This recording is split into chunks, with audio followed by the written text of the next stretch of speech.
There is a line in my family tree that is really dear to me. It holds so much. I love discovering all of my lines, but there's one in particular line that really is dear to me, and I wanted to talk about it with you guys.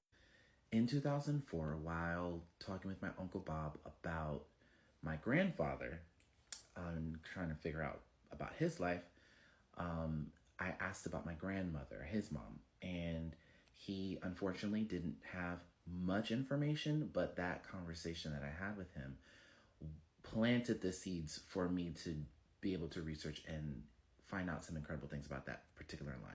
So, in that conversation with my uncle, he had only told me my great grandfather's name.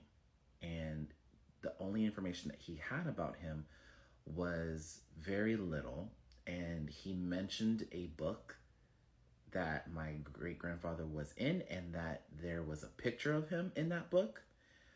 But unfortunately, my uncle did not remember the name of the book. He did not have a copy of that picture. He had no images of my great grandparents at all. So it wasn't much, but it was very little, and that was just enough to be able to go for it and find some incredible things throughout the years.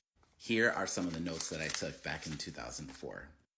So I had very tiny little bits and pieces of information.